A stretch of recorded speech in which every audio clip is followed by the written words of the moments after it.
From Cali to Tally, it's time to wake up. WarChant.com is your ultimate Seminole sports source, and this is Wake Up War Chant. Now here's WarChant.com's Aslan Hudjavandi and Corey Clark.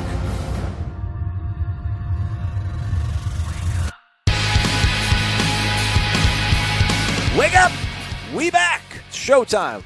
Wake Up War Chant, part of WarChant.com family. Use the promo code WarChant30 for 30 free days of access to the ultimate Seminole sport source. Corey, I missed you, friend. How are you? I'm good, buddy. How are you doing? Good. Good. See, sometimes I throw these curveballs at you where I go into these long-minute intro dissertations before I bring you into the mix. But I'm keeping you on your toes because we've got a lot to go over. A lot. But I'm glad you're doing well. I feel like we're going to have a really good show now. I'm ready for it. I am ready for it. How was football practice? Football practice was nostalgic. It was a throwback. Got quite verklempt, a little emotional out there on Wednesday. The rap anthem, I think, is Tim Linnefelt of Seminoles.com fame, penned it the other day. Nuck If You Buck made its return, its long triumphant return to the Al Dunlap practice fields. During periods 3 and 4 when they went back to the Knoll Drill. The Knoll Drill is still alive and well. 3 layers, 3 levels of one-on-one blocking, mano-a-mano. The crucible that forges champions returned to the Florida State the routine. So they're back, man. The physicality has returned. Stoked. Wonderful. Is that all you got for me? Yeah, I thought you were going to maybe regale us in what you saw. Oh, what I saw? No, that's for the subscribers to go on warchant.com. Oh, all right, fair enough. Okay. No, enough it about was. That, then. No, it was. I saw Malcolm Lamar had what I thought was a good win.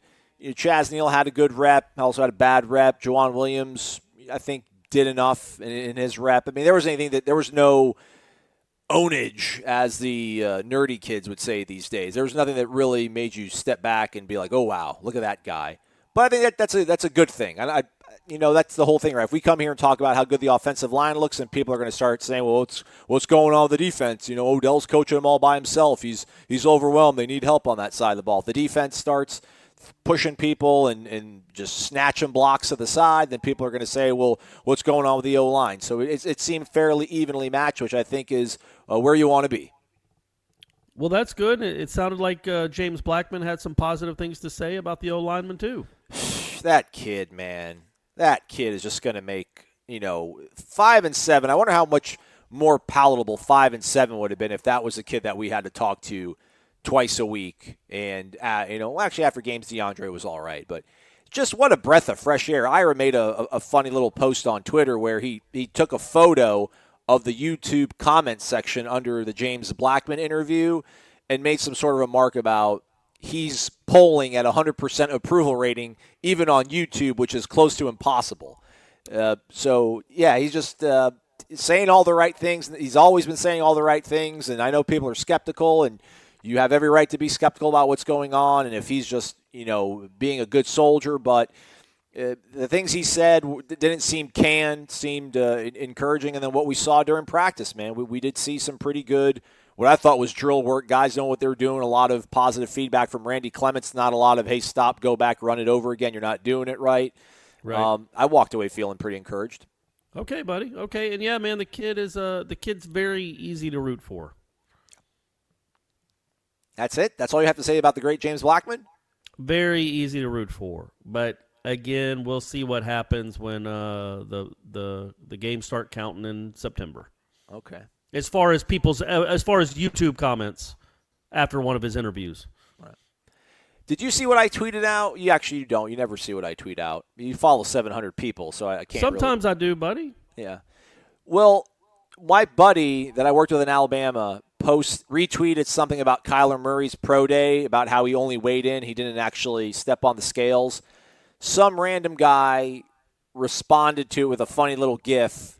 I clicked on that guy's profile, and then I saw another guy make a funny comment, clicked on his profile, and then saw a 20-second sort of excerpt from one of our practices that we filmed for warchant.com, posted on the feed of a high school football coach in Washington, D.C., talking about how much he liked the drill that Ron Dugans was doing. Basically, the guys were lined up side by side. They had to run to a dummy, run around it, and then a ball was going to be thrown in between them, and you had to battle and catch the ball.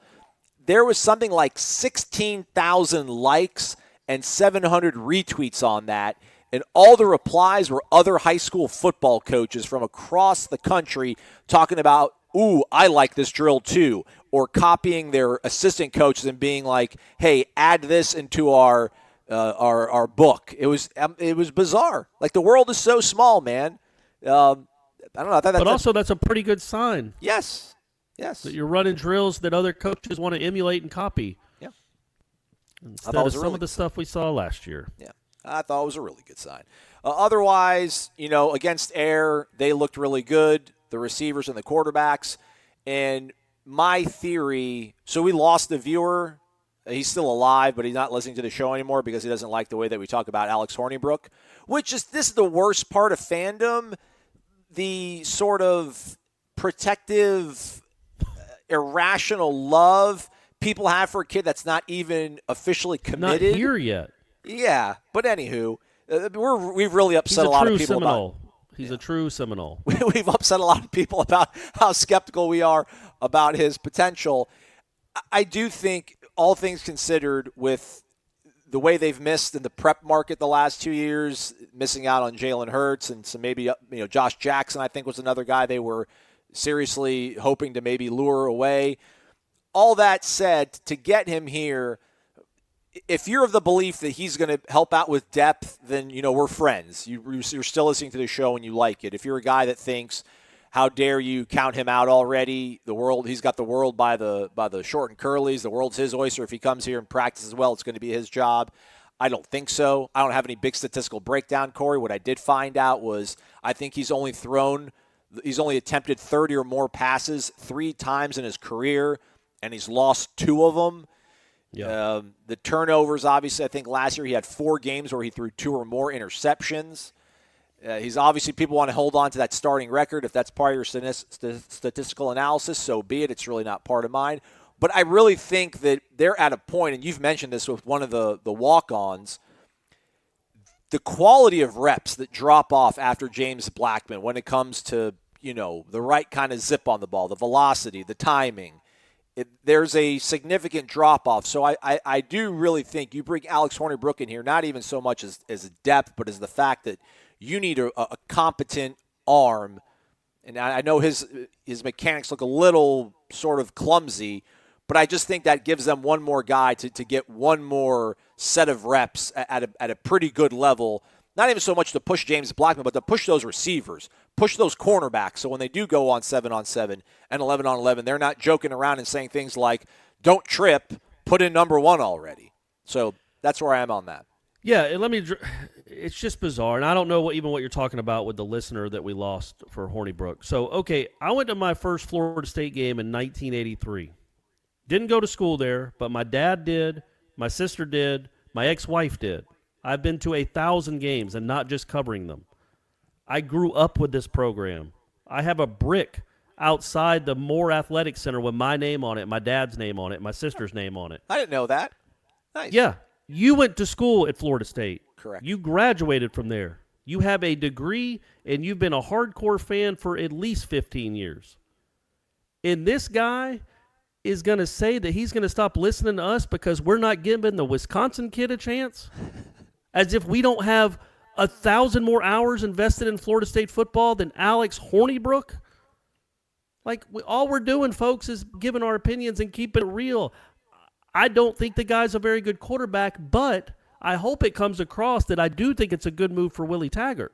And Aslan just explained why. Even if he doesn't play it down, the reps and practice will be better because he is a capable, competent Division I quarterback. And he is about as good as you could do to get a backup quarterback on late notice and keep James Blackman in the program. Because I think if you got a Justin Fields or a Josh Jackson or a Jalen Hurts, well, the depth would still be an issue because I don't think James Blackman would be here. But you've got a guy that doesn't really feel like a threat as a backup quarterback but a guy that can really give you added depth and give you good reps in practice. Mm-hmm. But, I mean, the whole thing about you you take so much umbrage about two people that have grown up around Florida State football not being doing cartwheels about this transfer and saying you're mean to Alex Hornibrook like he had ever thought of Florida State until 6 months ago. You're listening to two people that have devoted millions of hours. Well, that's probably a hyperbole. Millions of seconds to Florida State football. Yes. Yes, well said. All right, man, let's get to it then, man. It's showtime. Let's talk about baseball before we get on the pony and get some questions from the viewers, the listeners. Okay. Oh, good Lord. You've mentioned it. We've been doing this show now for a year. Whenever they have this team on the schedule, you have a nice little joke about it. It's probably would be a good idea if they'd hurry up and beat Florida again for the first time in a long time. It really hasn't eaten away at me as much. I remember how upset I was when Florida won the College World Series, but then the next day it really didn't bother me as much anymore. But the way they lost on Tuesday night in Gainesville is just so absolutely demoralizing. And I'm not going to – it's the most demoralizing loss in program history or anything like that. I mean, hell, what was it, 2 years ago? They lost 18-0 in Virginia Tech or something like that? Correct. But to – score in the first inning and then tack on another, I think in the third inning maybe. DeSadas absolutely laced one out of the ballpark in left field. CJ or JC, I've been calling him CJ in my mind for so much time now. I don't know why. JC, I love you. You're great, man. JC Flowers, of all people, goes yard, hits a grand slam. You're up 6-0. This thing is, the monkey, if you will, is coming off the back. It's happening. It's going to happen tonight. And for it to come undone the way it did, just, Drew Mendoza, 2 errors in 1 inning, and then you can't feel the bunt, and then your right fielder kicks the ball as it's bouncing off the wall. Just any sort of good feeling I want to speak into existence about this baseball team this year, the last season, that happened, and any goodwill that I feel, we're still going to Omaha, but the goodwill I feel about storybooks took a huge hit losing in that fashion. It just absolutely demoralizing, castrating on national television. Yeah, well, it's the ACC Network, though, so, how many people are really watching. But, yeah, man, I think, normally you wouldn't put a lot of stock, and even in a Florida game, it's a midweek Tuesday game. You're starting Connor Grady, who, by the way, you really missed in the later innings because you had to start him because you don't have anybody else that you can trust to start right now, which is a bigger issue than just losing a one game to Florida. The problem is, man, you can't melt down like that. You got it. All 11 talks about the whole season is poise, and his team had none of it. Nobody that was on the mound after Mendoza's error, nobody that was in the field after Mendoza's error, in the batter's box, they did nothing right the final 4 or 5 innings, and it became like a here we go again type deal. Like as soon as Mendoza, like even after Mendoza's error, they get the ball, they get the comebacker. Yeah. And that should be a double play if you're a good defensive team. That's a double play. It's an easy double play. Instead, they don't even get an out because nobody's covering second base. Yeah. And then the wheels completely come off. And Austin Pollock just poured gasoline on everything. More than anything in those kind of games, you want to see who will step up and make a play, who will compete, who will stop the momentum. And as soon as he came into the game, a bunt, giving you an out, he throws it in the right field. He throws another bunt in the right field. The right fielder, Martin, takes a crazy angle on a ball down the line and turns what a long single or a double into a stand-up triple. J.C. Flowers dives at a ball that gets by him, turns a single into a double. Everything. A.J. Pollock letting a kid just willy-nilly steal second base on a 3-2 pitch. He's left-handed. Just throw over, and he went on first move. You had him out by 20 feet. But no, you're not even thinking like a baseball player. You're just willy-nilly going through the motions, and the kid steals second, then steals third. Nothing went right. By the way, I tuned in when the game was 7-5. So I saw 15 unanswered runs. God. So that wasn't that wasn't great to see. But again, it'll be interesting to me this weekend how they flush it, because again, you know they're playing this weekend. NC State, they're good. Who's undefeated? Yeah. So it doesn't get any easier. In fact, NC State's probably better than Florida.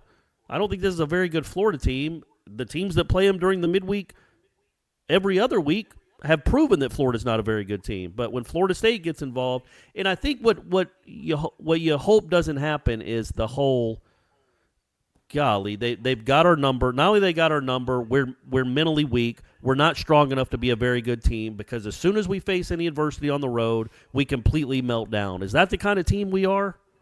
Is that what starts going? Because they're a young team. Is that what starts going through their heads? Is anytime they're going to face adversity on the road, oh boy, here comes the meltdown. Who's going to urinate on themselves? Well, he's urinated himself on the mound. The kid at third started doing it. I guess I got to start doing it. It's like when you see somebody vomit, right, and it makes you almost feel like you're going to vomit. That felt like what happened on Tuesday night in Gainesville. But it is baseball. There's 56 games. Just flush it. Can they flush it and have a good series this weekend in Raleigh? I feel like that would be a good sign, but I understand that most Florida State fans aren't really going to care until they can actually beat Florida again. Yeah. Because it's embarrassing. Losing 9 in a row to them and 14 of 15, as good as they are, is embarrassing. And then that was the embarrassing cherry on the embarrassment cake Tuesday night, giving up 20 runs in 3 innings. Tell you what, good thing they haven't named Meat as the coach in waiting. That'd be, wouldn't it be a good thing to carry on as you get ready to take over. But that's neither here nor there, I guess. This guy, I don't know if but he still might be the coach. Yeah, he will be. But at least, right now, if you knew that that's going to be the case, you'd be like, oh, gosh, he's been in the dugout for all these losses, too. What are we doing here? Or probably just me. I think this guy might be trolling us. He's from Thomasville, Georgia, and his bio on Twitter says he's a UCF alum. He tweeted at us, the Wake Up War Chant account. Follow us, Wake Up War Chant on Twitter. Follow Corey Clark, Corey_Clark. Clark without the E, Corey with the E. UCF, USF, UNF, Miami, Florida Gulf Coast can beat Florida in baseball, but nope, not you, Florida State. I hope we get a refreshing segment about this on Wake Up War Chant. I feel like I just addressed it. Yeah, they lose to everybody they play in midweek. There it was. But Florida State, Florida is in their head. They're renting space. They might own it by now. They've been renting for so long. It's really disappointing, especially. You lose 2-1, you lose 4-3. That's fine. You get up 6-0 and then get outscored 20-1. Yeesh. Yeah, but as you mentioned, road doesn't get any easier. They go to take on NC State in Raleigh. I think one of only 2 undefeated teams left in the nation. Arizona State might be the other one. So that happens this weekend up in Raleigh. But hey, you win that series, you flushed it, and I think you have shown a good bit of mental fortitude and things of that nature. Let's get to the questions, Corey. Let's begin, shall we? Let's do it. Due to my pros in the post to start off, Renegade Express, Grumpy BK snipes at me, says, Aslan, you're watching too much Game of Thrones reruns, my man, because I started off with the intercollegiate tackle girders of the Florida State University continue their preparations for the 2019 campaign in earnest without the burden of an audience. So he thinks I'm watching too much Game of Thrones. You want to talk about Thrones at the end of this? Sure. I'm midway through Season 5. The boss, Gene Williams, founder and administrator of WarChant.com, found humor in us talking about Game of Thrones, so maybe we'll talk about that at the end of this one. First question. Buddy, I'm all about it. Here I don't know the seasons, so you'd have to give me context of what's actually going on. That's the only way I remember. I'll do my best. Because I don't know what happened in what season. I will do my best. Valar Morghulis. All right, Eskimo Randy. Down by 1 in the NCAA tournament, who's taking the last shot for this team? Who would you feel most or least comfortable with? Down 1 in the NCAA tournament, Trent Forrest, I think, would take the shot. If you go back and look at the last 2 seasons, including this one, almost any time they need a big bucket late to either go ahead or tie it. You got the LSU game. You got the Purdue game. He sent the LSU game to overtime. He won the Purdue game in the final 6 seconds. He had a big shot against Clemson here. I think he tied the Louisville game to send that to overtime in Tallahassee. And then last year he had 3 or 4 big ones too. I think Trent Forrest is the guy you go to. I was really surprised at the end of the Virginia Tech game that he didn't have the ball in his hands and they settled for the kind of ridiculous Terrence Mann 3. Mm-hmm. But yes, I would say Trent Forrest will have the ball in his hands, and he would probably be the one that shoot it, a little runner in the lane. He's made a lot of those. And I don't want to answer who I don't want the ball in their hands. Yeah, it's mean. Come on, Randy. Come on, Eskimo Randy. Wyatt Wilkes, I guess. Only because if he's in the game, something's gone wrong with some of the other kids on the team. Anywho. By the way, folks, Corey Clark, which is not the guy talking right now, Corey Clark's the other guy, he'll be in Charlotte for the ACC tournament, providing great analysis on warchant.com. People seem to think that you and I sound alike, Corey. Somebody said, how can a guy from Iran and a guy from Tallahassee both sound the same? Man, I ain't from Tallahassee. Close. Yeah, close. I'm from Atlanta. I'm from Gwinnett County. I'm from the 770. Yeah, close. 727 over here. Pinellas County, friend. Actually, I'm 678 and 404. Atlanta has a lot of area codes. I've had 3 different ones. Yeah. We were 813. I didn't realize we sounded alike. I don't think we sound alike either, but there was 2 comments. And then someone's like, I don't want to listen to Corey anymore. And I'm like, you mean Aslan? They're like, oh, yeah, sorry. So we're on that. All right, next question. How about _ them Knowles? Hey, guys, I can't say I understand the hate towards Harlan Barnett, more towards Alsan. Spelled my name wrong. As painful as the defense was last year, I'd say early on in games our defense was impressive besides Virginia Tech's opening drive. I saw an intensity on that side of the ball that has been lacking the past few years. My opinion is that the defense has potential to be great and could have been good last year if they had more than 3 plays to rest in between drives. Thoughts? Agree 100%. I don't know that they can be great this year because I don't know about depth on the defensive line and pass rushing. But yes, I said it the whole season, but that it does matter to a defense if you have to play the whole game and if you have no faith at all that your offense is going to do anything. It shouldn't matter at all. You should play hard no matter what the situation is. But when you're down by a couple scores early and you know that your offense isn't going to come back and win the game, it's demoralizing. And maybe you only play at 94% instead of 100%, and that stuff matters. I don't know. I definitely think that that Barnett deserves a benefit of the doubt. Not all of it, but a lot of it because of how bad the offense was and how much they had to be on the field. I just feel that's I don't want to call it a homer take because I respect your opinion and your objectivity, Corey, but we're acting like this is the only program that's had to deal with this. Like every other program has even onus on them, offense, defense. Florida State just had this really bad misfortune of having this terrible offense, so the poor defense. What else do you expect from them? I don't know, man. I don't expect you to roll over. Sorry. Well, yeah, but I think in part of one of the talking points all last year was who's in the locker room. Right. I think you had recruited a lot of kids that were apt to roll over when things went bad. I don't know why, but they had done it the year before a little bit, and then they did it in games last year. Some of that, like I talked about, was in their DNA a little bit. My problems just stem from the lack of creativity. There was a few weeks there in the early part of the season where they were, they were kind of disguising some blitzes. They were bringing pressure, and guys were getting home. The sack numbers weren't there, but the hurries, the pressures were there. They were affecting the quarterback in the pocket, and that week to week just slowly started to slip away. The Louisville game, as lost as that back end looked in that game, had no business winning it. I'll always laugh at the people that have really tried to make Dontavius Jackson a meme with his "oh well," like celebrating the Louisville win as if it was some watershed moment in the program's history. The defense looked atrocious in that game. Luckily, Puma Pass, was false advertising and couldn't complete a pass. That and the fact that Puma can't pass. Yeah, exactly. As every week went by, talking to Harlan Barnett about the blown coverages, the pass interferences, it was, we got to make it easier for them. We got to make it easier for them. Defense by nature is not a very complicated thing, and he's not running a very complex scheme. And the fact that they weren't able to pick it up, to me, it's extremely concerning. I don't hate the guy.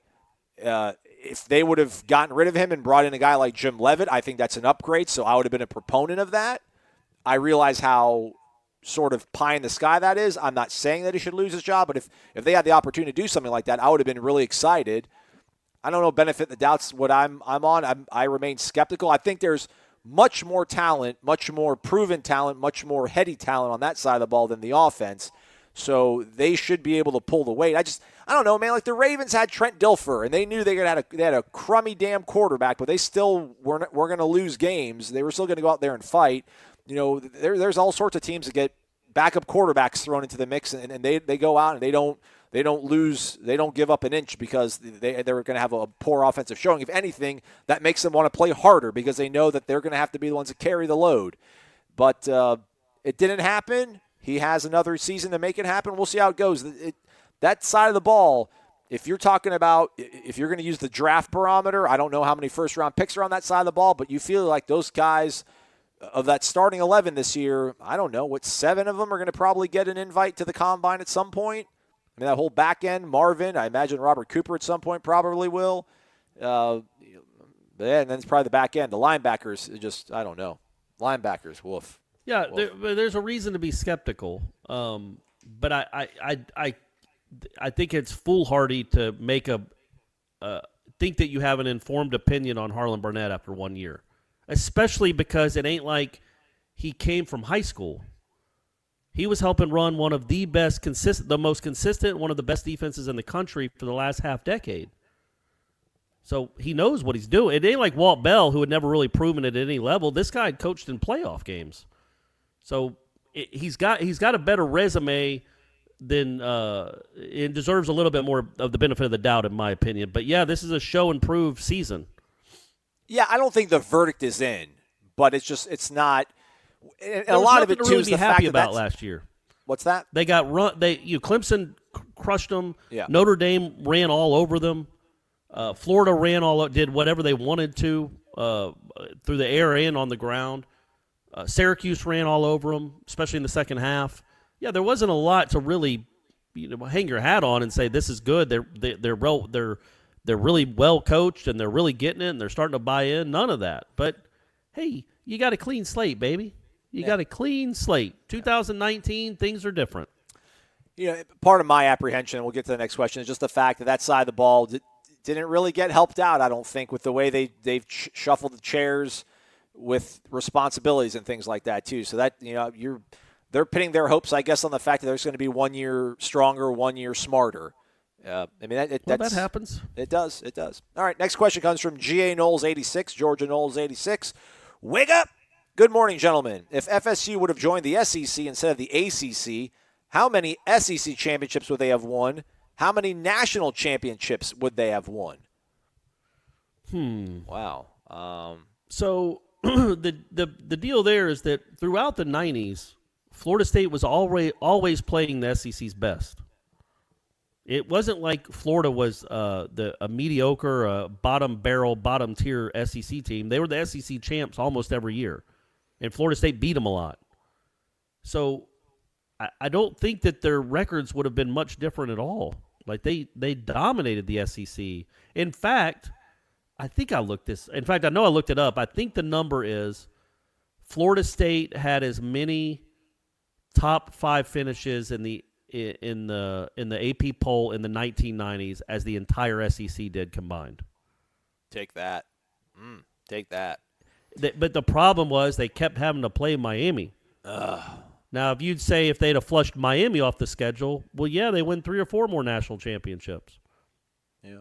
I think honestly, the national championships would have probably been the same, except I think they would have won the 92 national championship because they would have gotten to play Alabama in the SEC championship game. They would have won that, and then they would have gotten to play Miami again in a rematch. Well, so that's my answer. They would have won 1 more national title and all of the SEC titles. I don't want except what 95, I guess 95. Yeah, I don't want to go too far down this hole, but I do wonder, like, would Miami still be on the? I guess Miami would be on the schedule still, right? Because they're playing Florida. Yeah. Florida's a conference game now, so they probably would keep Miami on the schedule. Yeah, I don't know. That's a good question. I never really thought about that, but I agree. I think they're probably still in the 2 range, playing in 4 of them over the course of that span. Because you also don't know, like in '98, they probably would have played Tennessee, but maybe they play them with Chris Winkie earlier in the season. There you go. So there's another national championship. He And they wouldn't have had to play that loaded NC State team. Oh, golly, yeah. My goodness. He also asked, do you think we would generate more revenue for the athletic department if we were in the SEC? Yes. Yes. I mean, every measure that the tickets would be harder to get because people actually want to see Florida State play LSU and Ole Miss and Georgia. But also the money you would get from the TV deal would be a lot more. Yeah. Until the ACC Network debuts, baby. And now that we got that video, we know they're going to be hyping Florida State. We got a question on that later. We'll get to it. Okay. All right. Sorry. Maxwell Gibbs says, wake up. Gentlemen, what's up with these bracketology projections not having FSU playing their opening round games in Jacksonville? I understood them not being projected to play in Jax as a 5 seed, but it appears that all the projections have them as a 3 or a 4 seed. Corey, okay, first off, let's get to that first. I don't know.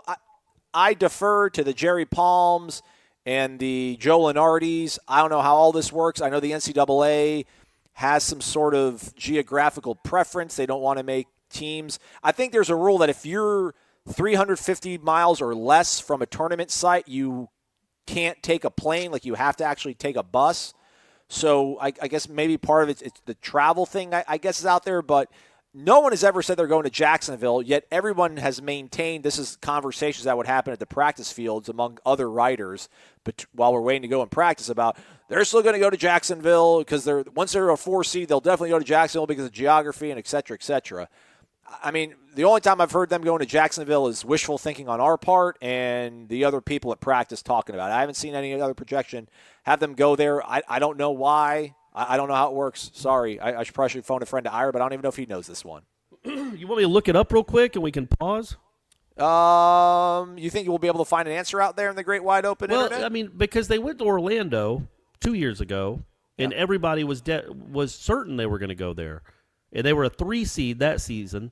So, yeah, let me look it up real quick and see what the actual rules are for a top 4 seed and if they get to go closer to home. Boom. What'd the internet tell you, Corey? I mean, not a whole lot. It was just, it was quick research, and it didn't tell me a whole lot. It did say that it tries to place them close to home if at all possible, and then the next closest region at all possible. It did say that if each of the first 4 teams in a conference are on different seed lines, that they would all try to be in different regions, which was interesting, I thought. But that won't come into play with the ACC because they'll at least have 2 1s and probably 3 1s. So, yeah, I don't know. We'll see. We'll find out on Sunday where they're going. Let's hope it's Jacksonville. Maxwell Gibbs, we don't have to answer this. He wants to get it out of his system, I guess, because we've already answered it. He asks, Corey, you need to stop ripping on Hornibrook. You want to know the difference between him and Blackman? Hornibrook has been in a winning program with a winning culture, all caps, winning culture. I'm sure James is a nice kid, but he's 7-6 as a starter. This program needs that winning attitude, and if the O-line is serviceable and can open up holes for the running backs, Hornibrook could be the perfect stopgap for this season. I mean, again... Well, then why wouldn't that apply to James Blackman? Okay? Like, why? Love you, Maxwell, but like, what, this winning culture? There's this aura, this magic Badger pixie dust on him. He's going to come in here and turn everything into gold? But the reason that Wisconsin wins games is because of their defense and their offensive line. Other than Russell Wilson, name another Wisconsin quarterback. Jim Sorgi. Yeah, but the great Jim Sorgi, like they're just guys that throw the ball like they used to be what Alabama's quarterbacks were. You can't say that I can't imagine anybody thinks that Jalen Hurts would have come in here and turned this into a 10-win team because he's got the Alabama culture on him. Yeah. You can only do so much, and again, I think Jalen Hurts is better than Hornibrook, but Wisconsin didn't win because of Hornibrook. It just didn't happen. But I'm not down on him as like I'm not down on the decision. I think it's a very good decision for Florida State. I'm certainly not convinced that he's going to make a big difference on Saturdays. But he can make a big difference in the program just by establishing depth and helping in reps and practice. Mm-hmm. Or maybe he's the next Steve Young, and I've been just misinformed. I was thinking, imagine if he does win the starting job and wins 10 games. Not just wins 10 games, but throws for 4,400 yards and 41 touchdowns. We'll have to go on a month hiatus on this show or disguise our I'll voices. Literally eat a crow. Literally. I'm telling you right now, folks, devoted listeners of Wake Up War Chant on March 14th, I will eat a crow. It's not going to be a live crow, but I will find a crow and eat a crow. Literally, and film it. Aslan will video it. I will not do so. I will not be part of this. I will not be part of this masquerade. Next question. Candy for Knowles. We did not beat the Gators, you asked, but we have 2 more chances. Do you think he will or we will?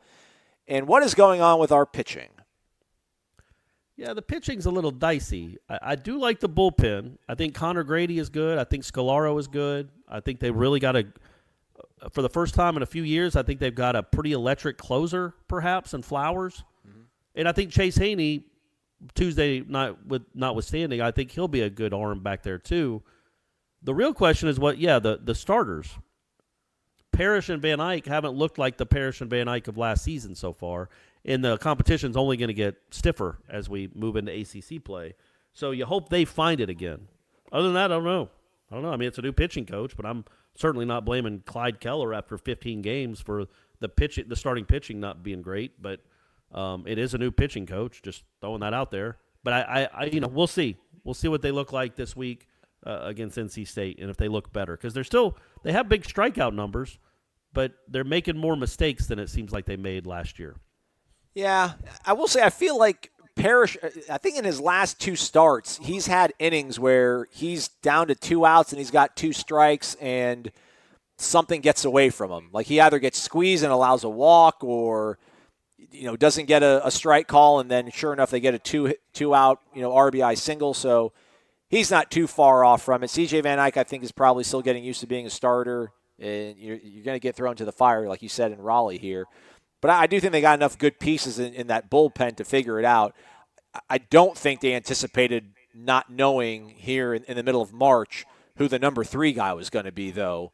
Drohan obviously is struggling, and they don't have a midweek guy. I think Antonio Velez was who they thought was going to be it, and then whatever happened was at the UNF game where he just kind of fell apart. Maybe he can get rebuilt, and then that sort of shores up some holes. But they were one of the best fielding teams in the nation before the game against Florida. So they were the best fielding team in the nation. Yeah. So. And then they looked like Brady's travel ball team. Well, and I'm genuinely being serious. Like, they could not catch the ball. They could not throw the ball to first. They took horrible angles. They let guys just steal willy-nilly. It was a really disappointing effort. But it's baseball again. Flush it. Yeah. Go out and be the team you were the first 4. Because that's the thing. We talked about it on headlines today about sorry to pimp that again, but we recorded Seminole headlines on Wednesday about Ira and Jeff kind of criticized the way that Florida State schedules with a bunch of easy wins to build confidence, and it's false confidence. And then when you play a team like Florida, you see what you are. You get exposed a little bit. And I agree with that to an extent when it comes to hitting and pitching, because you're facing much better arms and you're facing better bats. But fielding should be consistent. Those other teams were putting the ball in play too. You were still having to cover second. You were still having to do all these fundamental things that you drill over and over again. That shouldn't be impacted by the competition. But on Tuesday night it was. First road game, things started going south, and they just completely fell apart. All right. Next question. Rookie baby. Wake up, wake up. Top of the morning to you, gentlemen. Quick question for the both of you. What did you guys think of the ACC Network commercial and the 0.3 of a second spotlight that FSU received in it? It bothered me they didn't show anything that really represented the team. No spear, no Seminole chop, no Osceola and Renegade. What are your guys' thoughts on this? Corey. Yeah. Go ahead. So what it sounds like, because I didn't do any of this work, but Ira did. He Florida State talked to him and called him. I think the ACC might have too. And they wanted to use Osceola and Renegade. And the family that runs that program and obviously breeds and feeds and trains the horse did not really want to be a part of it. So they optioned to the sod cemetery instead of, there's still – the problem with it is, number one, it is a little bit ridiculous that the ACC wanted to feature your mascot and the people that run your mascot said, nope, don't really want to be a part of that, even though it's It's an commercial for a new network that's supposed to bring in a lot of money for your program and your school. The people say, I just can't imagine the Big 12, or not the Big 12, the Longhorn Network, the people that raised Bevo being like, nope, can't have them. Sorry. Clemson's got Dabo out there rubbing the rock. Yeah, that was who knows how long for their little production part. Yeah. And Florida State can't even get their horse to show up. So that's a little odd.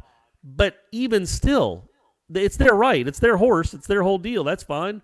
You got other things to choose from. You got I'm pretty sure Florida State has a cheer that people know about that's kind of synonymous with college football, last I checked. It's kind of an iconic image. Yeah. Maybe they could have gotten 30 people to sit in the stands. They got people to rattle Virginia Tech keys. They couldn't have gotten 20 college kids to go sit in Doak and do the chop for 15 minutes. There might have been a little, I'm sure there's some resentment comes from that from the production team. I know when I was in local TV, we would ask all the local high schools to come out and help us do some, promotional stuff. And if you're a school that says no, then I'm probably not going to go out of my way to try to feature you in something. We'll probably make you the throw-in aspect of a production that we're making. So that is part of it. The side again, it shouldn't. ESPN, I think ESPN is the one that did the commercial though, that produced it, not the ACC, no, not the ACC, but ESPN. Right. But also, there hasn't been a school that's made more money for this conference in the last 25 years than Florida State. Florida State made this a football conference. This might be the Big East right now if it wasn't for Florida State, and I'm being somewhat serious there. Like, Florida State made this a football conference. And if you're paying attention to the finances in college athletics, football is everything. So it's awesome that Duke and North Carolina are always so good at basketball. That doesn't make a ton of money for the conference. Football does. So you would hope that instead of showing the leprechaun doing a bench press and the Louisville Cardinal jumping out of an airplane and watching them Mr. Miyagi wax on, wax off the Georgia Tech car, they would do something that you could actually see a Florida State helmet and something that's synonymous with Florida State. We know about the sod cemetery, but showing some people dig up some dirt and then planting it down, that didn't do it for half a second. Looked like Blair Witch 2. Didn't look like anything to do with Florida State at all. It's like, oh, what's this crime scene doing in the middle of this conference hype video? So, yeah, I mean, I get that they were probably upset they didn't get the horse, but you had other things to choose from. Show somebody putting a tomahawk on the back of the helmet. There you go. Anything. Oh, other than what they did. Good grief. That's perfect right there. Yeah, nice tight shot, peeling the sticker off, peeling it on the helmet. Yeah. No, peeling it off? Right, like taking it off the helmet? I mean, like peeling it off the piece of paper, the sheet. Oh, I got you. Another bad game for him. Take his tomahawk. Oh, man. Yeah, that's rather crazy, though. I mean, it would be like the Pac-12 not showing, the USC Trojan. It'd be the SEC not showing UGA. Pretty bizarre to not get it. And to your point, we know the sod cemetery. Not everybody does. And even the whole transaction looked like, crime scene, like, coming up on True Detective Season 5. Anywho. All right, next question. A comment. This comes from Back in Day. Aslan hates everyone, but he's on the Blackman train. LOL. Yeah, it's hilarious. Aslan likes a kid who's done pretty much everything he can to be a positive influence on his teammates, carved up the Gators, carved up the Canes on the second half in a fourth quarter drive. What a loser to put yourself behind. Wow, I'm an idiot. Killer Zebra. Talk to our listeners like that. Killer Zebra. Wake up! Football as a spring game approaches. And I'm stopping so I can go and write the time code so I can edit out my insult at our previous. Keep my shut up in there, though. All right, gotcha. Spring game approaching. Who are some candidates on both offense and defense that emerge as leaders or appear to be on track for a breakout season? So don't go too far into this because he's asked us a question about football, baseball, and basketball. So that's for football. Candidates emerging as leaders. Are we talking about emotional leaders or statistical leaders? Keyshawn Helton's looks pretty smooth out there. I still don't know. Against air, the kid runs really good crisp routes, but he's going to get banged around and knocked off his mark. So I don't know how much of that he'll be able to maintain. I think Landon Dickerson, again, if he can stay healthy, he's going to be a really, really good offensive lineman. Marvin Wilson looks like he's going to be really a formidable force. Still all on Asante Samuel. Tamorian Terry's going to be really good. I don't want to talk about kids that, let's talk about impact makers, difference makers. I mean, the guys that you have your eyes on and already had sort of circled, it seems like they're going to be it. Maybe Asante Samuel's the one guy that maybe people weren't going to necessarily throw a lot of weight behind, that might be a dark horse. I would say him. Otherwise, it's par for the course. The guys, the Terrys, the Marvin Wilsons, the Landon Dickersons, the guys that are supremely talented that we already knew about, they're performing well, and no reason to think they won't be able to perform well once it matters. Yeah, I would say if you're just talking about the nebulous leadership and leaders and who's going to do that, I think the two guys from Houston, Marvin and Dontavius, are those guys, and I do think Asante Samuel. That personality, that confidence, that ability will be really good for the program. It just will be. I know he's only a sophomore, true sophomore, but I think he seems to have one of those personalities that people feed off of, like a Telvin Smith. Yeah. I think he can be someone like that. I think Jaden can be somebody like that. I do think they have. I don't know why. Just from 2 days of watching them. I think they do have more of a, as they like to say, dog in them than they did last year. Now, maybe the dog was beaten out of them because of how bad they got beaten a lot. But I do think they're a confident bunch, and I do think they believe in each other, and that can go a long way. You do need some leadership, and I think a guy like Marvin Wilson is a perfect leader. I agree. Sorry, I was looking at his next question. I was trying to figure out if we could gloss over it so we don't stay here for 2 hours and do a show. I was going to mention something else, but obviously it's not that important because you knocked everything out when it comes to the football question. All right, baseball. Is Meet the next baseball coach? Is the national search just a ruse to check off the proverbial box of compliance before naming Meet the head coach? Is this nepotism? Are we okay with that? The last time Florida State went down this path, it did not end well. I think it's been well chronicled. If I could maybe speak for both of us here, Corey, to compare Jeff Bowden and Mike Martin Jr. is almost borderline criminal in terms of what they've both accomplished and what they are. We do think it's probably going to be Meet as an ex-head coach because to pull away somebody big time from a current program is going to cost a lot of money that right now Florida State, frankly, doesn't probably have or necessarily wants to do. But who knows? Maybe this national search, maybe guys like Doug McCavich, Pedro Grifol. Yeah. Maybe that'll. Maybe Pedro Martinez. Yeah, maybe even him. Maybe he'll wake Mike Martin off the golf course and beam him and see what he thinks. Yeah, I will say, I think, going back to the nepotism real quick, I hope people, like you said it perfectly. I won't even address the Jeff Bowden comparisons. But I do understand, really do, and this is somebody that thinks that Meet deserves the job and will get the job. But I do understand why some people might be a little, skeptical about, did we really go and try to get the best candidate if we're just going to settle for the assistant coach? No. Was this really a national search? I get that skepticism there. Just wanted to throw that out there. Yeah. Basketball, did the lack of any season-ending awards for FSU awaken a sleeping dog? I feel like they've been awake. They're 13-5. They've been pretty good all season. Wake up! Yeah. They listen to this show. They're always awake.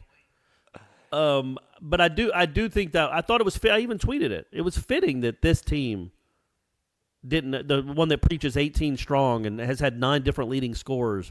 That they wouldn't have a guy on the first 3 teams. It's fitting, number one, in how the rest of the ACC media and the ACC elite feel about Florida State basketball, how much they care about it, how much they pay attention to it.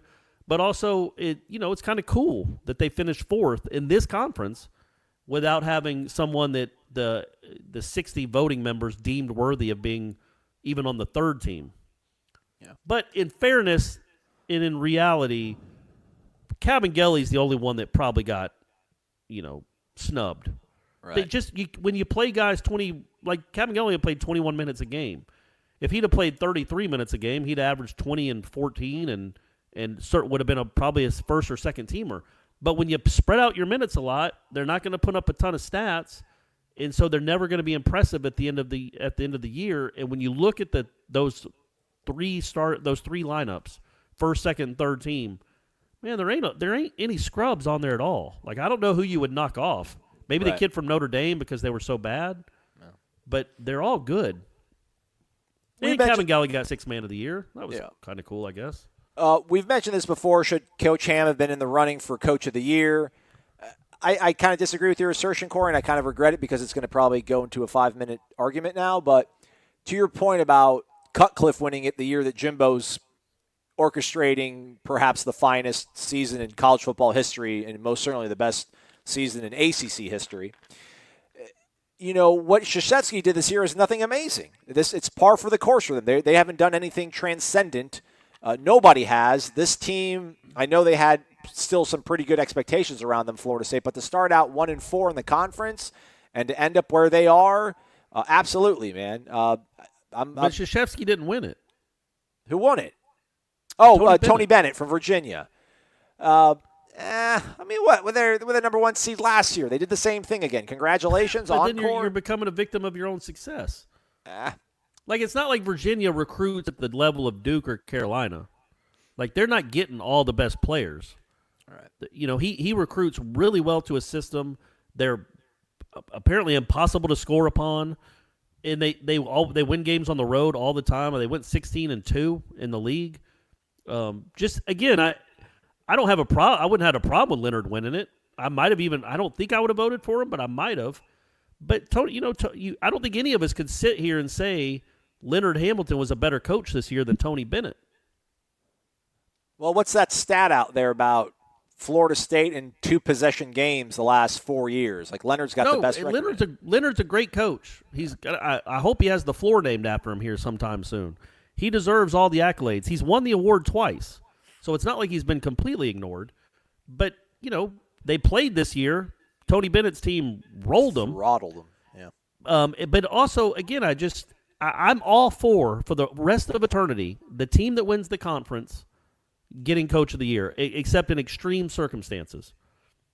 Because, again, recruiting and developing and game planning and winning, that should all be not just exceeding expectations, like you were picked 7th and you finished 4th. Well, now you're the ACC Coach of the Year. The 1-4 start counted too. Those games counted. Now it's awesome what they did, going 12-1, and they got a shot at a Sweet 16. They got a shot at, hopefully, if they get on a run to get to a Final Four. That would be a lot more rewarding than some ACC Coach of the Year anyway. But I think the bigger deal is not having anybody on the first 3 teams than Leonard. And also I can understand why people would be upset that he finished 4th. Yeah. Like Ira pointed out, he was closer to Chris Mack than he was to Krzyzewski or Roy Williams. Yeah. That's a little bizarre. That's just, again, Leonard was awesome about it too when y'all interviewed him. Yeah. On I guess that was Tuesday? Correct. He's like, I go up to ACC Media Days, and none of those people can name 5 guys on my team. So I'm not surprised. Which is an awesome quote. It is 100% true. 10 seconds, Corey. How far does this team go in the tournament? The ACC tournament? Ooh, no, I think the national tournament. He says, Killer Zebra says, I'm not sure we even get to the Sweet 16. They'll make it out the first weekend. It's all about, again, it's all about matchups. I think they're a Sweet 16 team for sure. I think a healthy Trent Forrest, and they'd have a real good shot at winning 4 games because they do guard you and they can win multiple ways and multiple styles. But heck, man, you might face, I don't know, the Ja Morant kid in the first round, and he might go for 39 and hit 7 or 8 threes and be awesome, and then you're done. That's the beauty and the agony of the NCAA tournament. They are certainly capable of getting to a Sweet 16. They're good. All right. I was going to say let's stop and then do a part 2 for Friday. Are we going to do a Friday show? You're going to be in Charlotte. No, man, I'm going to be up there. I ain't talking to you tomorrow. All right, let's go through the rest of this. RCKK90. Wake up, fellas. You guys are simply a great team. I look forward to hearing every one of your shows. You're like the Seinfeld of the podcast world. No bad episodes. Oh, that's nice. I think we had one this week that you might argue against. You're too kind. Checks in the mail. Corey, in a show of solidarity with you, I am all in on sacrificing one of your fingers if Mike Martin can win it all this year. Someone asked a question a few weeks ago about the uniforms, and it got me thinking on how that process. Wait a second. So he wants to sacrifice my finger. That's what he's saying? Yes. Yeah. Oh. But he does say in a lot, show of man. solidarity, so also maybe that means that he also, too, will. No, I think he's just agreeing that I should sacrifice my finger. He's with that. Right. Oh, speaking of which, somebody tweeted this at us, and I meant to give him a shout-out here. I think his name is Rob.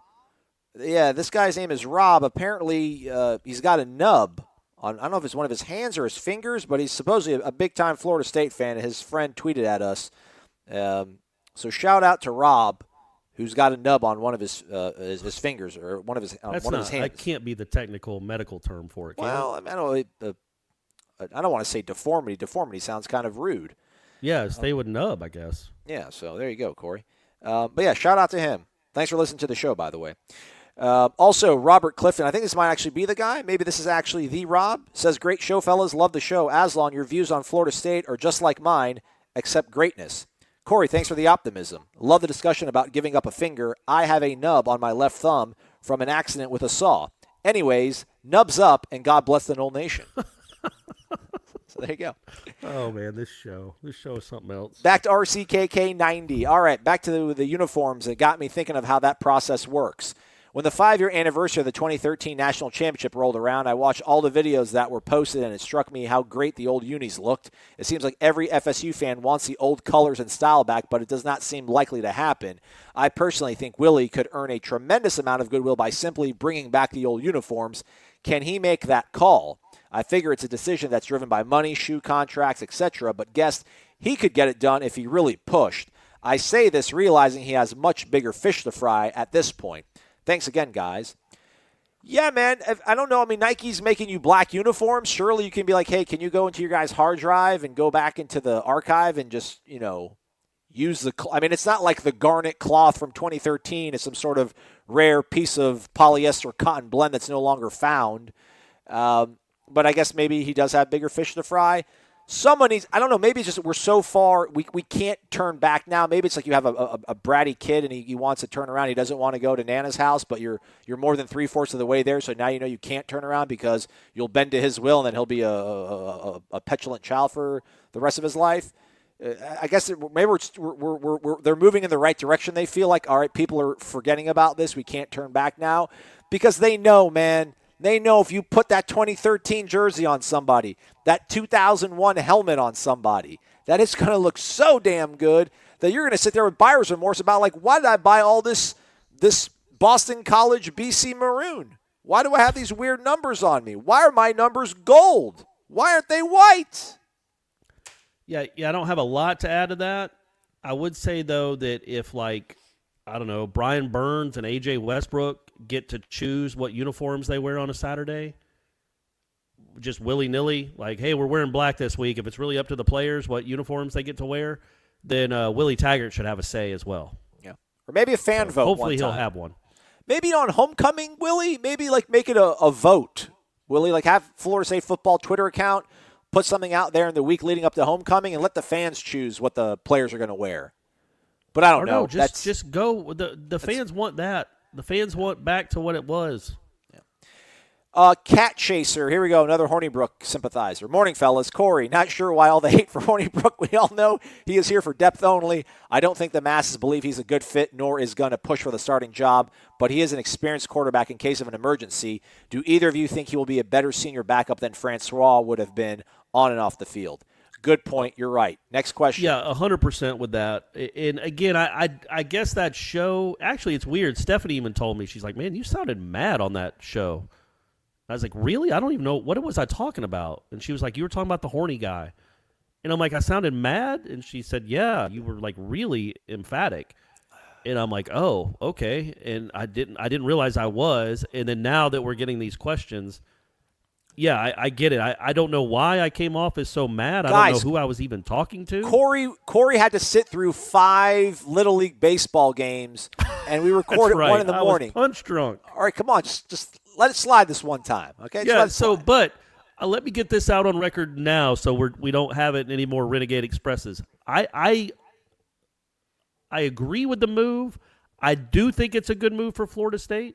To bring in a guy with that kind of experience, if something happens to James Blackman, it is nice to have a security blanket like that you know won't be overwhelmed by the moment. Yes. I should have just left it at that. I don't know who I was attacking and saying that all these people think he's going to come in and be awesome. I don't know where I got that. I don't know if I saw it on the message board and it bothered me or what. You know what? But I apologize to Hornibrook and his family. Welcome aboard. I don't want to be You are an self-absorbed. important part of the 2019 football team. I'm not being sarcastic. You could be a really big deal for this program, and it's about the best case scenario they could have had to get a backup with 32 starts in the Big Tens, played in a Big Ten championship game, has played in an Orange Bowl and won an Orange Bowl. That's a big deal. I should have made it sound like as such.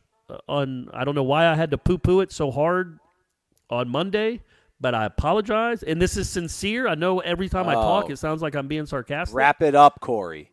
But I'm sincerely saying that I think it is a good move, and the program got better on Sunday when he committed than it was on Saturday. 10-second theory from me. I'm so self-absorbed. I think it's the fact that I wasn't high on it, which is not surprising, but the fact that you didn't come in with your usual dose of Aslan, you're wrong, here's why you should be optimistic. I think that probably has also made it come off in this sort of tone. Plus, what about the tweet I had? It was hilarious. We didn't know the kid back then. Come on. It's like, Now I'm covering him. Yeah. Should I go delete that? I don't know. I didn't take a screenshot, so you're fine. Okay, Noel Hollis says, great morning, or good morning show, or good morning, guys. Basically, he's complaining that all these promos that we run are always for new subscribers, and we don't offer any rewards or perks to current subscribers. Which I understand what you're saying, but I'll run that up the flagpole. Maybe we'll figure something out there. Yeah, what could we do? We should do, I'm just spitballing here. I'm not Gene Williams, but maybe for people that have been subscribers for like 5 years or longer, we do something cool for them. Yeah. Like maybe they get to go to lunch with us. Okay. That's not cool, but sure, we can think of something cool. But I mean something like that, because that always bothered me when I used to live in apartments. It's like, all these other people, or when you have cable. Yep. You get all the people I've been with. If I'm a Comcast 8 years, I don't get any deal at all. But if I'm a new subscriber to Comcast, I get the first 6 months free. It's like, well, that's not cool. Take care of me. I've been paying keeping the lights on there forever. Let's go to Minvic Fan 1. Good morning. I love the show. Listen to it every morning. My name is Tyler, and I'm from and currently live in Roanoke, Virginia. J.J. Redick went to school here. Tiki and Rondé Barber were born here and went to school here. All three attended Cave Spring High School. Look at that. Thanks, man. Thanks for letting us know that. That's a nice trio. Yeah, nobody checked in, by the way. I know we have some usuals in here, but we had some new folks getting involved in the mix. The rules are, and I should post that on the thread, it's my fault, where are you from and famous residents. Here's his question. What is a typical football game day like for media members? Do you have a certain routine? How's the press box laid out when you arrive? Kind of go through that experience for us. Oh, all right. You want to take that, Aslan? Well, I usually arrive, if it's a home game, I'm driving by myself. I usually probably get to Doak hour and a half before kickoff, maybe an hour before kickoff, because all I'm really doing, my day's pretty easy. Ira and Corey have the real tough job. Gene's out there taking photos. But Ira and Corey are trying to write columns, write stories. I'm just there to film some of the pregame warm-up, so I have video footage to use that when Corey and Ira do their postgame analysis and talk about James Blackman, I can show a clip of James Blackman throwing a warm-up pass to somebody. So I'll get there about 60, 90 minutes before the game. I'll immediately go to the press box, put my gear down, set my computer at my seat. The press box at Doak, it runs from the 20-yard line to the 20-yard line and is 3 levels high. It's a huge press box. It's gigantic. It's also absolutely freaking cold as all can be in there, and the windows fog up in the second half of most games. But Corey does his best to find somebody in maintenance and operations to turn down the thermostat so he can actually see the game. It is a closed press box. It's not an open window, open air, which is a bummer. I'll also have my pregame meal, usually before I go onto the field and film my video footage. But otherwise, yeah, man, I get there, I drop my stuff off, I grab a bite to eat, I go down to the field, film some footage, and then I head back and I try to put it together as quickly as I can. before the game actually kicks off to kind of set maybe the scene for people at home. And then I just sit back with my binoculars and make snarky comments about a 5-7 football team. Well, I can definitely attest to that last part. Yeah, I mean, mine's basically the same, except what I would say is that at the end of the game, so if it's a 3:30 game, typically, if it's a 3:30 game, it ends at 7. We're probably done with the interviews by 8. Then we go and record something on the field, a little video, so we get back up to the press box around, I don't know, maybe 8:30, maybe something like that. And then we got to write. And luckily, I'm a pretty quick writer.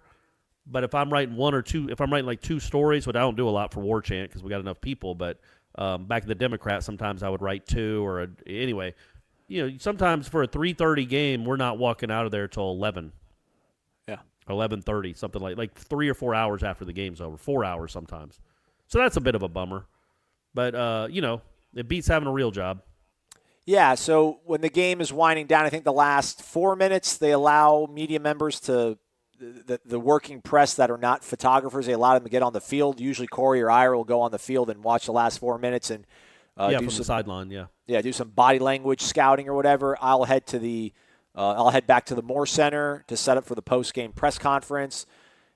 Usually within 30 minutes or so after the game is done, they'll come into the auditorium. Usually it's Willie at the podium answering questions for 15, 20, 25 minutes, and then they'll bring in players, and they usually have these little sort of stations. They'll spread them out. They'll put them in chairs, and then just mobs of people will surround these guys, ask them questions, and then, like Corey says, we'll go on the field and film a real wrap-up, and then we start putting it all together. So, yeah, what's your favorite kickoff? Noon, 3:30, or 7 and after? Oh, definitely. Well, now it's completely selfish, but it's noon. Yeah. It gives me something to do on Saturday night. But yeah, it used to always be night. Like those are the best games to cover. But then then you're talking about getting out of there at 2:30 in the morning sometimes. Yeah, and he's right. We'll talk. It's way too much about what we do on game days. But the Florida State must waste when it comes to the baseball and football press boxes. They must waste. What would you say, Aslan? $25,000 a year by keeping the air at 62 degrees. Randy Clements would have been here before the ball dropped if they knew how to use a thermostat at Dick Howser Stadium. Yep. It is ridiculous. Like, literally, there will be people there in September in Tallahassee wearing, like, George Costanza jackets in the press box, or you need one. You need your your stuff from REI, your camping gear. Yeah. Because it is ridiculously cold. It's bad. Last one, NYC Knoll. Wake up, gents. Waking up in the best borough, Queens. Not a transplant. Lived in New York City my whole life except when I attended FSU. Then I came back. I wonder if he's ever got a burger at McDowell's. But still have time to listen to my favorite podcast while I commute. QQ, which I think means quick question. Okay. What do you attribute the offensive line looking better in such a short time? Is it real or just building confidence? Good question. Yeah, that's the issue, right? We don't know how much of it is coach speed. Like, again, I think Willie isn't he's, as I said, as I coined that phrase earlier this week, he's not blowing smoke up our butts. I do think he believes it. I don't think he'd say it if they weren't looking better. But we'll see once their real pads on. And, that was like the first day in pads. And, again, you can't tackle and all that. We'll see in September how much improved they are. But if they are improved, well, there's 2 things. Number one, you might have brought in a savant as a coach. Maybe the guy is awesome and is really good, like his reputation preceding him said he was. And the guys got better and older, and you found 5 guys that were healthy that could play together. Right now when we're there and watching, it's not a lot of 5 guys working in unison. It's a lot of one guy or just combos. It's left side, right side. It's left guard, left tackle working in unison, hitting a sled. So, it's less parts moving, so you're probably lessening your ability for something to go wrong. But a lot of stuff that we would see with Greg Fry, it was either footwork stuff, agility drill sort of stuff, and then it was 5-on-5, and then he would have 2 guys go at a time, left side, right side, but it was trying to get it just seems like Randy Clements has a better feel for kind of what he wants, and I really do think he's doing a good job of describing it, because I haven't seen a lot of comeback or a lot of, there's times where Greg Frey would get frustrated, man. Like, you would see him frustrated and hear his voice rise because guys weren't getting things right. Now, that's his prerogative, and I don't think that's a bad thing. I mean, I'm sure I'd get pissed off too. But and Randy Clements isn't a teddy bear either. But I just feel like Clements is giving them keys that they're picking up on, because he doesn't seem like a pushover, man. He's not here holding hands and trying to make guys build their self-esteem up or anything like that. That's not his job. He's not in the business of doing that. But it just seems like he's giving them keys, and the things he wants them to execute seems to be things they're able to quickly apply, because they're going fast. Guys are getting stuff done, and he's not getting upset. There's not a lot of you're screwing up. I mean, there's pointers being handed out to certain guys that, hey, listen, you're not firing your hips or things like that. But there just seems to be a better feel, a better organization. And even Willie's talked about the synergy between Kendall and Randy is much different than what Greg and Walt were. I mean, Greg, and if you want to even throw Willie in the mix there, Willie's derivative of what Kendall Browse's father did. So when Willie, Kendall, and Randy Clements are sitting in a room, they're probably all reading a lot faster and on the same page, more so than when Willie, Walt, and Greg Frey, guys that never knew each other, guys that are from different trees to a certain degree, are kind of getting in together. So I do think there's actual tangible progress. It's real. I don't think it's like an emotional smokescreen being set up, but we'll see when all five have to line up and it's nighttime and guys are punching back with a lot more ferocity than usual. So, but I remain optimistic though. Other than Alabama, what program would you say consistently has the best offensive line in the country? Or is always in the top 3 or 5? You say that. I went and looked at some of Alex Hornibrook's tape, and I don't want to look at Alex Hornibrook versus Western Kentucky. I don't want to look at Alex Hornibrook versus Rutgers. I want to look at Alex Hornibrook. I want to look at Wisconsin versus Michigan. And there's a 6.5-minute video, I think, of every drop back that he made. And dude, he was getting harassed. Even Wisconsin was allowing guys to run free, were getting knocked back, into the pocket, into the throwing lane for him from Michigan. So, even I'm sure Wisconsin fans even think that their offensive line. By and large, Wisconsin puts a lot of guys in the pros. Yeah. They run for 2,800 yards a year and have a guy that runs it, for 2,000 or close to it. Yeah. Now you're bringing in a guy that has been around that offensive line for 3 years. You know what I'm saying? 4 years maybe. I don't know if he redshirted there or not. Maybe he brings some secrets in with him. I'm sure he wasn't in the offensive line room a lot, but he hung out with those dudes. He watched them in practice for 3 straight years. He knows what he's looking for. Yeah. He knows maybe, hey, man, your stance a little too wide right there. The All-American I played with 2 years ago, he would do it like this. Just saying, it can't hurt to have a guy that's been around Wisconsin for the last 3 years and played and went to war with those dudes in your locker room now and on your practice field. Whatever. That's what I'm saying. All right. Corey, safe travels to Charlotte. We're not going to have a show on Friday. When we do reconvene, we'll know where Florida State is going in the NCAA tournament. And if they're ACC champions. Also that as well. And then we'll get ready for another week of spring football. But before we get there, maybe if you could just share some insight into what it takes to make the most of the days that we have between now and the next time we reconvene and do a show and all gather and hang out. I'd rather just address this to Alex. Look, man, I had watched 5 straight 10-year-old baseball games. I had been up since 6:30 in the morning, and that was the spring ahead morning. So I'd really been up since 5:30 in the morning. I'm recording this show around midnight. I'm punch drunk. I can't see straight. And I wasn't fair to you. I wasn't fair to your career. So just know I'm happy you're here. You're a Knoll, much more of a Seminole than me and Aslan could ever be. But I just want you to know that we're fans of you, and if you get thrown into the fire, if James Blackman gets hurt, or if you beat him out, you're not going to have a stronger supporter than the crew at Wake Up War Chant. Because trust us, and this isn't sarcasm. Again, it sounds like it's dripping with sarcasm, my voice. It's not, my man. This is just how I talk. I know you're listening to this. I know all your Florida State buddies told you, man, the first thing you got to do is subscribe to that Wake Up War Chant podcast, download that, and start listening. Wake up! We know you've won games. You've won 26 games. Some of that can rub off, sure. You're going to bring in some offensive line techniques that you've watched for the last 3 years. But also, you're a big part of this program, man. Even if you don't play a snap, but you might play all of them. We don't know. You might beat James Blackman out. But it's good to have you here. We're happy you're here because if Florida State football is good, that's good for the brand. That's good for War Chant. It's good for Wake Up War Chant. It's good for our peace of mind, our life. So please know that we're behind you 100%. And for everyone else, you know how I feel about you. And Corey will go delete that tweet now. Have a great one, everybody. We'll talk to you next week. WarChant.com is the ultimate inside source for FSU football and recruiting. And now you can get in on the action for free for an entire month. WarChant.com is offering a risk-free 30-day trial subscription.